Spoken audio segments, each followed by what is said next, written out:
ल अघि लसुन पिनेको यो लसुन अदुवा मसला चाहिँ टक्क हालेर यसरी बनायो भने त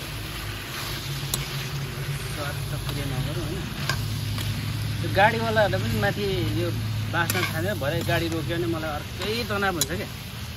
त्यो बास्न खासै नजाओस् भनेको फेरि यत्रो मिठो बनाएपछि त होइन। अब त्यहाँ गाडीकोले नै कहाँ यस्तो मिठो खाना पकाएर गाडी रोक्यो भने मलाई तनाव हुन्छ। त्यही भएर खासै बास्न नजाओस् भनेको। बास्न गएर हैरान छ है साथीहरू। ल त्यस्तो छ स्थिति मेरो। यता किचनमा फेरि म गुन्द्रुकको अचार बनाउँदैछु फेरि हो। यहाँ गुन्द्रुकको अचार लागि रेडी होइन। गुन्द्रुकको अचार यो साग अहिले मासुमा हाल्नलाई है। साग त हालेर खानु पऱ्यो नि। आफ्नै घर बारीको साग त लाउनु पऱ्यो।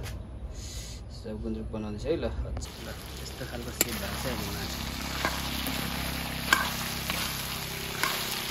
स्वादै भिन्न छ कि।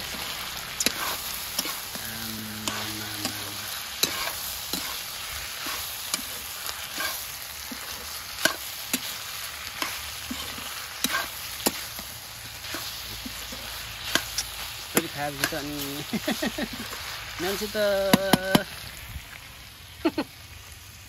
कस्तो छ नामाङ अरू दे बवाल छ।